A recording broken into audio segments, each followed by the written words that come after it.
At my father's funeral, my brother spoke first. He raised me right, taught me everything. Some people here can't say that. He looked at me. People nodded. My mum cried. I didn't say a word, just left before the reception. A week later, the lawyer called. The will was missing a page, a crucial one. Turns out, the executor has final say when things are disputed. By Friday, I'd received 62 messages, all from people who didn't let me speak. None of them got a reply. "You're not getting the house. Just stop pretending like you earned it." Marcus snapped, his voice echoing off the stained glass windows of the funeral home's side room.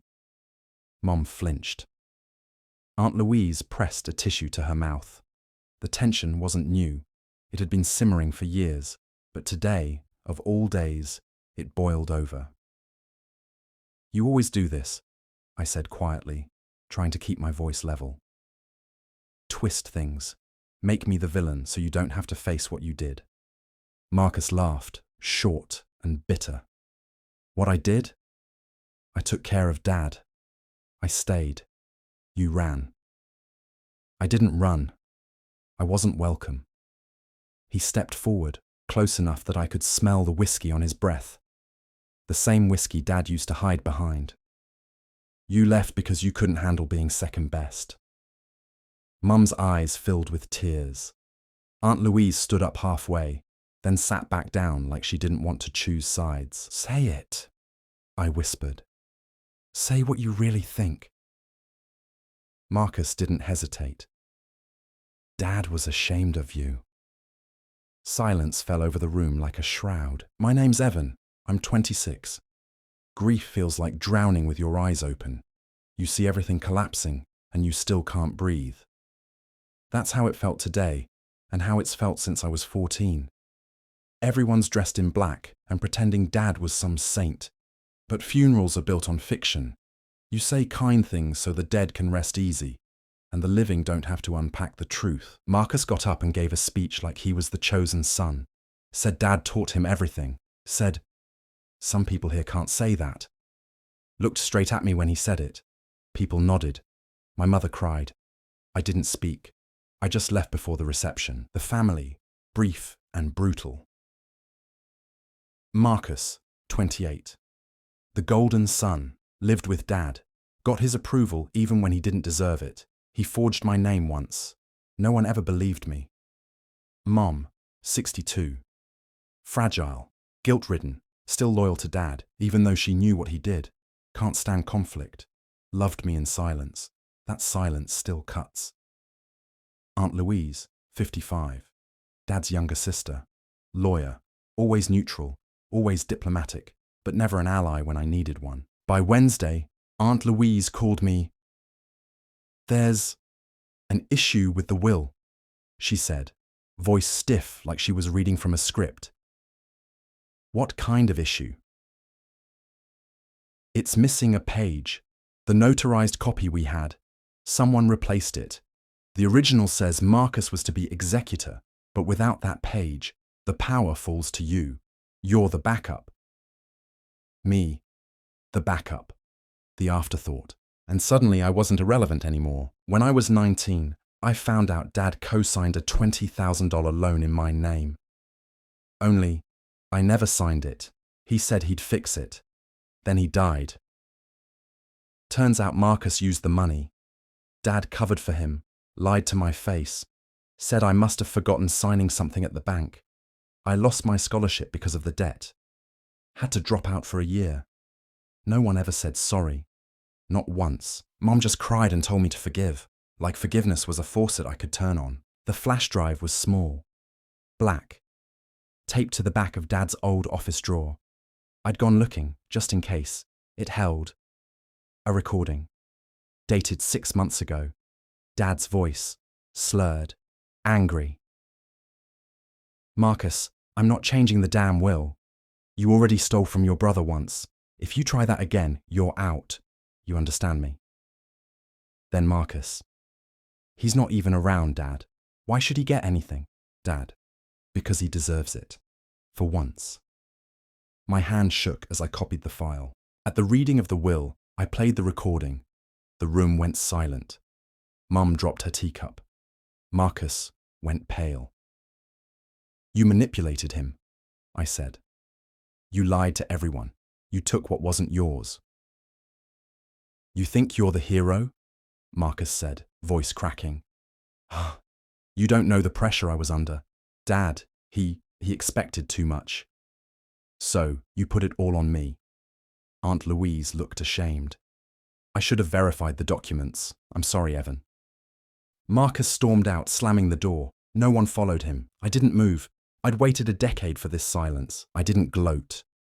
Didn't blast the recording to social media or gather the relatives who snubbed me for a round of "I told you so's." I just walked out of the attorney's office with the flash drive still warm in my pocket and the executor's power in my name.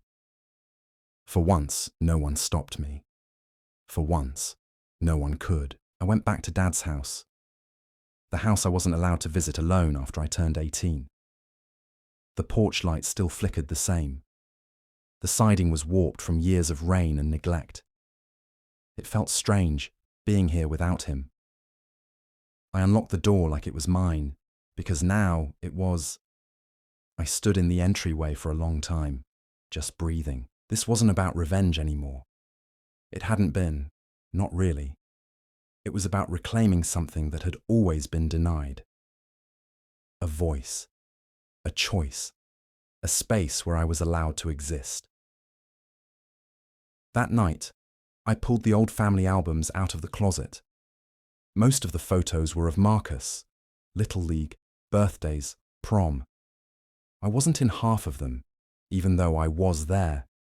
In one, I spotted myself in the background, blurry, half turned away. I sat on the floor and cried like I hadn't in years, not because I wanted my father back, because I had spent years grieving someone who never really saw me. And it was finally time to let him go. 2 days later, Mum showed up. She didn't call, just stood on the porch with trembling hands and a pie in a Tupperware container. The same kind she used to make when Dad went too far and she needed something sweet to smooth over the silence. She looked small in the doorway, almost unfamiliar. "Can I come in?" she asked. I didn't say yes. I just stepped aside. She wandered through the living room like it was a museum. Her eyes scanned the empty mantel, the peeling wallpaper. Then she sat on the edge of the couch, hands folded like a schoolgirl waiting to be scolded. "I don't know what to say to you," she whispered. "I don't know how to undo what I let happen." I sat across from her, not to interrogate, just to witness. "I needed you to believe me," I said. "When I was 19, when I was 14, hell, even when I was 9 and Dad told me to sleep in the garage after I broke the remote. I needed one adult in that house to say, 'This isn't okay.' But you never did." Her eyes welled up. "I was scared," she said. "Not of your father, of what it would mean to admit he was wrong. Because if he was wrong, then I let you grow up in it." She didn't ask for forgiveness. She just sat there, breaking in front of me. And I let her, because healing doesn't always look like hugging it out. Sometimes it's just letting someone see what they chose not to for far too long. She left the pie on the table when she went. I didn't eat it, but I didn't throw it away either. It wasn't peace yet, but it wasn't war anymore. It's been 6 months. The house is quieter now, not because it's empty, but because the ghosts don't yell anymore. I had the locks changed, the carpet replaced, and the whiskey bottles cleared out. I turned Dad's old office into a writing room. Sometimes I sit in there just to breathe. I still have the flash drive. It's in the drawer next to the desk. I haven't played the recording again. I don't need to. Some truths only need to be said once. Marcus hasn't called. Not even after the papers were filed and the will executed. He got what Dad left him in the original copy. His truck, a portion of savings, the old fishing rods. I didn't change that. I could have. But I didn't want to become the thing I hated.